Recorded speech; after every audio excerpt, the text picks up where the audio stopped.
Thank you so much to my patrons for voting on Northern Lights to be the next book that I revisit. In the lead up to Halloween, my patrons voted on Dracula to be my Halloween reread. And in the lead up to Christmas, they voted for me to reread Northern Lights, the book that turned me into a bookworm. I am incredibly grateful that this is the book they picked, so thank you. And if you'd like to vote on what books I read and reread in the future, you can also join my Patreon. An incredible, wonderful, loving community of intersectional bookworms. I've talked before on this channel about the fact that I grew up in a bookless household, and that I didn't read for pleasure until I was about 16 years old. That doesn't mean I grew up without stories though. The thing that I latched onto as a kid was video games, and I was always particularly attracted to story-driven video games. As I went through high school, I would read books occasionally for English class, and I would find that I enjoyed them. And yet I was never encouraged, and for some reason, I never had the self-awareness to take a book home and just read it for pleasure. That was until I was doing my GCSEs, and my friend George handed me this book. Not this exact copy. This is His Dark Materials, a trilogy of books by Philip Pullman. And the first book is called Northern Lights, or The Golden Compass if you're in the US. And Northern Lights changed everything for me. If I hadn't read this book, I wouldn't have become an English teacher, and I wouldn't be standing here today reviewing books as a full-time job. This book really and truly changed my life. And now, another 16 years later, I have finally reread it. I'm so grateful to my patrons for voting on this book in particular because it has helped me remember just what a monumental moment in my life it was when I picked up a book to read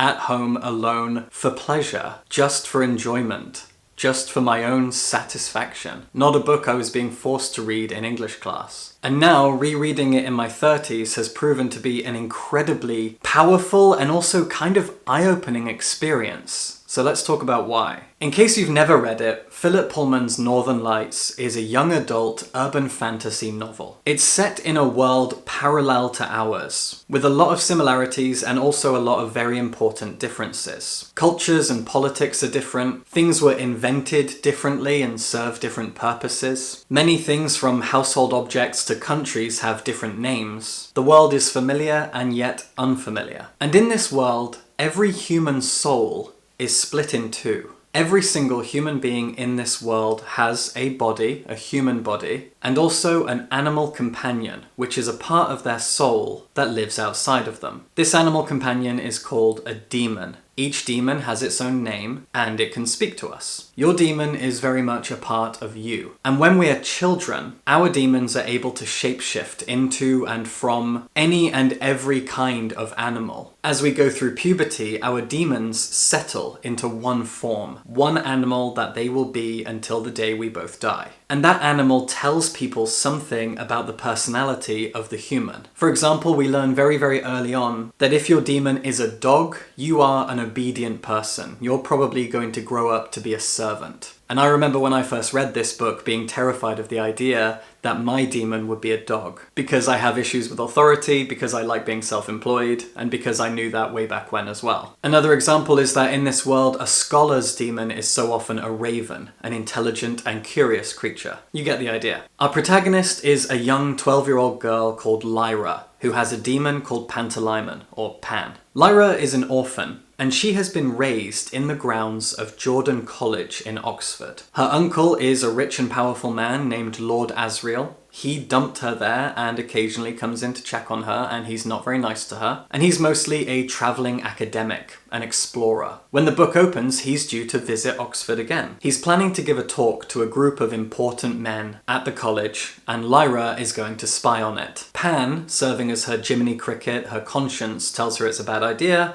but she does it anyway. As she's hiding in the room waiting for the whole talk to begin, she sees the college master pour some kind of a poison into a decanter of wine. When Asriel comes in, Lyra bursts out from her hiding place and tells him that wine is poisoned. They want to kill you. He throws her back into the cupboard, he spills the wine, pretends it's an accident, and then he shows a room full of powerful and important academic men and Lyra the reason he's here. And the reason he's there is the reason for everything in these books. A particle called dust. Dust is an elementary particle, and when the book begins, we really don't know much about it.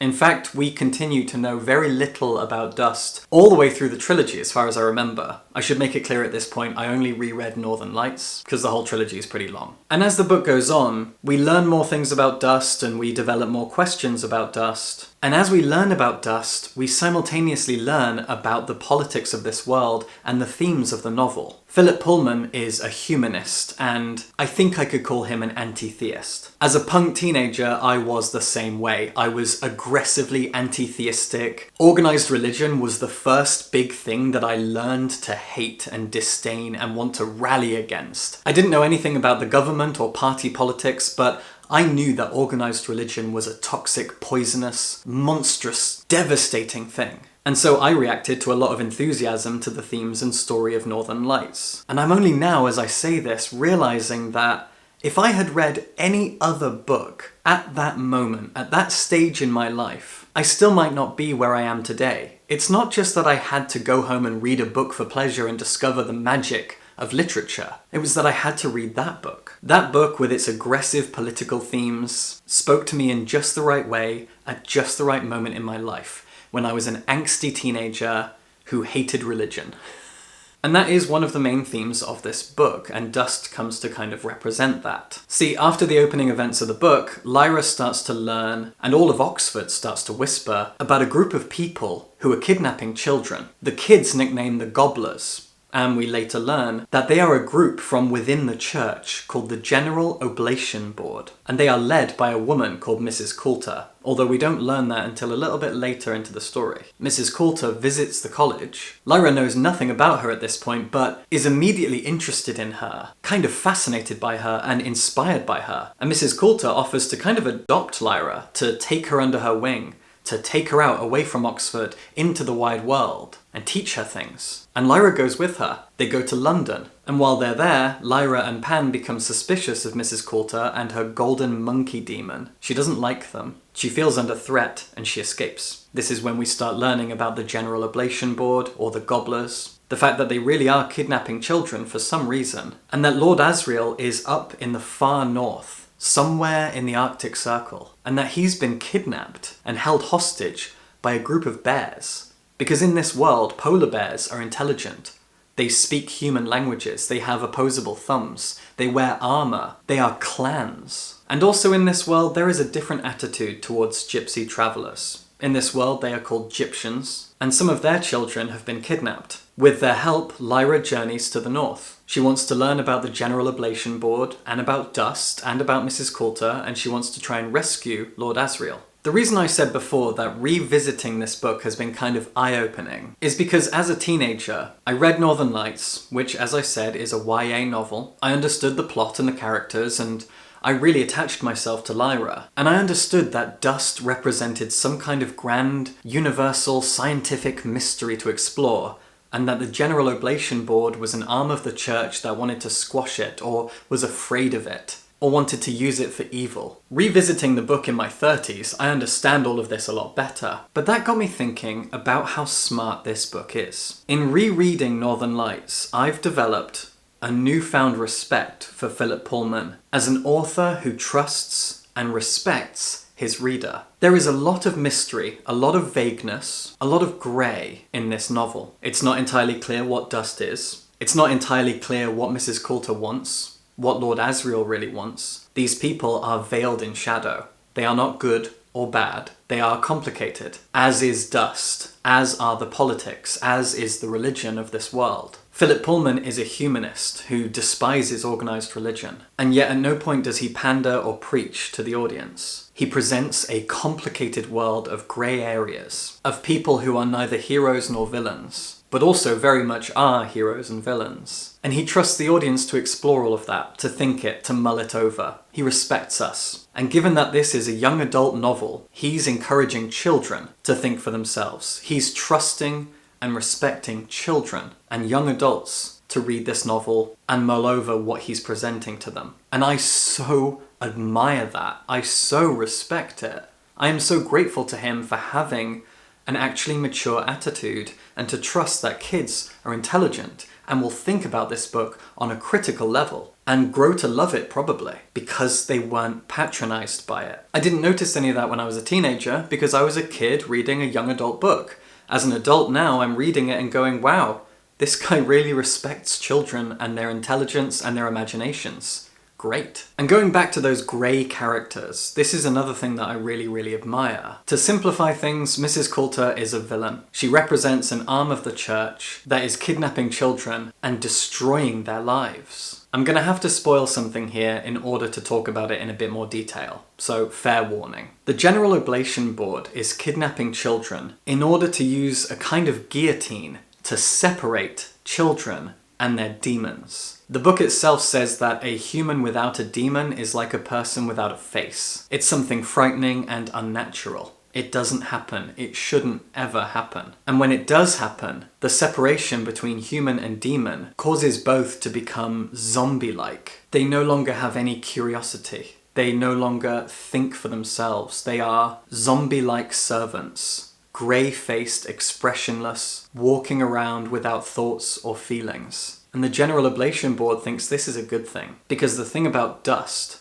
is that whatever this elementary particle is, one thing that the people who studied it know about it is that it is attracted to adults and not to children. Using the right equipment, you can see dust and the way that it gravitates towards adults. Adults glow with dust and children don't. And so the General Oblation Board think that dust is original sin, and that as we grow up, as our demons settle, as we go through puberty, we become poisoned and tainted by original sin.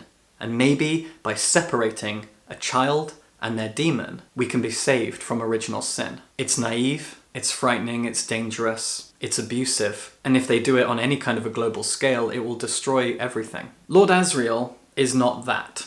And what I find interesting about him is that he is an incredibly complex character. He's an explorer, he's an academic, he has a curious mind, but he's also selfish and cruel and narcissistic. And he wants to use dust to fulfill his own ends and interests. He wants to use dust to continue exploring. And he will sacrifice whatever he needs to in order to keep pushing forward. Through Northern Lights and his Dark Materials as a whole, Philip Pullman is encouraging curiosity. He wants people to think for themselves. He's teaching us that the church oppresses free thinking, discourages people from using their imaginations, from asking questions, from being curious, discovering new things, exploring. And yet Lord Asriel kind of embodies the opposite of that. Someone who is curious, someone who does explore, someone who is intelligent and uses his mind and his imagination, but he does it all for his own interests. And so once again, this complexity and ambiguity and greyness of character is Philip Pullman asking us and encouraging us to teach ourselves a lesson through these characters. He's showing us that Lord Asriel represents everything that the church isn't, at least at the beginning, and yet he's definitely not a good guy. When looking at Lord Asriel, we can kind of see that Northern Lights is a story about hubris, a warning against pushing things too far, against abandoning your humanity in order to get what you want or do what you want. And this reminds me of the fact that Philip Pullman is a humanist. Humanism is something that I am very attached to and take very seriously. When I read this book, I was a very angry, bitter, atheistic teenager, and I'm still an atheist, but I'm also a humanist, someone who believes that community and connections between all human beings is the most important thing in the world. I'm a socialist. I'm a member of an oppressed minority group. I believe in connection and community amongst human beings above everything else. And I think Philip Pullman does too. And that's why the character of Lord Asriel exists. He's a warning against selfishness and hubris, against putting yourself before other people. Philip Pullman doesn't like organised religion, but what he does like is community and people and connection. And Lord Asriel is the antithesis of that. And I only got to realise that as I reread this book, which is why I'm so glad that I did. As for Lyra, I read Northern Lights as a teenager, before my egg had cracked and I realised that I was transgender. But when I think back on reading it for the first time, when I read it now for the second time, when I mull over the effects that this book had on me, I end up thinking about Lyra. Lyra was a character that I became immediately attached to. in a very intense way. After reading the trilogy, I used to tell people that if I ever had a kid, I would want to have a daughter and I'd want to name her Lyra, because Lyra was an inspiration to me. A curious kid, a rebellious kid, a girl who lies and deceives people, but ultimately does it all in the quest for knowledge and good and in order to help people. She's not wholly good herself because she's kind of known for lying and deceiving, and she does it in a very smart way. She develops her own moral compass, she journeys, she meets people, she forms connections, she bonds with people, she leans on other people and asks for help and gives them help and hope in return. She's a lot of admirable things. She has so many wonderful, admirable qualities, and she's only 12 years old. When I read the second book, The Subtle Knife, they introduced the character of Will, and even though Will is my name, I never really cared about him as a character. I continued to care about Lyra, and now I'm thinking back to this as kind of an egg crack moment. Even if Lyra had been a boy, I don't think I would have attached myself to her in the same way. The fact that she was so inspiring, the fact that she's so kind and cunning and clever and curious, all of that was very important, but it was also important that all of those things existed in a girl, and I think that's really, really interesting. It has reinforced my journey of self-discovery as a trans woman, and the fact that I have always cared about female characters in books more. Stories that I've written myself, even from my youngest years, have always featured female protagonists, and I'm now just kind of giggling about that.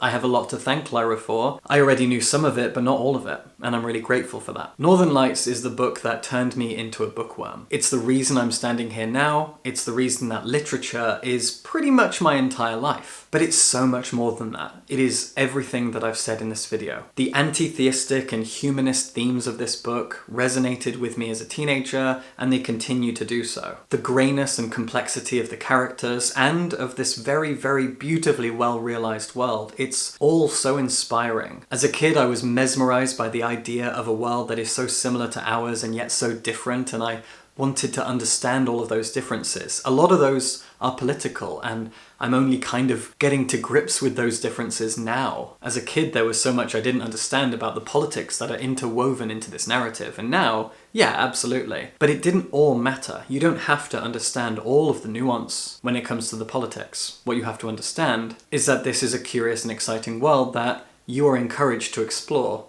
as you read and think about and wonder about. Northern Lights is a masterpiece of young adult fantasy fiction, full of incredibly complex characters, an enormous adventure, a strange, exciting place, and the most important thing for me is the themes. These themes of humanism and human connection and curiosity, scientific advancement and curiosity for the good of all of us rather than one individual, and the fact that Philip Pullman was talking about curiosity. He was encouraging us to think for ourselves, be curious, ask questions, explore, adventure, read books, meet people, talk to people, and these are all things that I try to do every single day. Curiosity is everything to me. Without curiosity and connection to other people, life is nothing at all. I have believed that consciously for a long, long time, and unconsciously maybe for my whole life. And Northern Lights kind of galvanized that. That's what the book is about. Adventure, exploration, curiosity, connection, discovery, understanding, empathy, and it is absolutely beautiful. Thank you again to my patrons for voting on this as the book that I reread at Christmas time. It has been an absolute pleasure. Northern Lights changed my life, and it was really nice to remember how and why, and to understand it on a deeper level than I did as a kid. Once again, if you want to join my Patreon, I would love your support, and subscribe for books.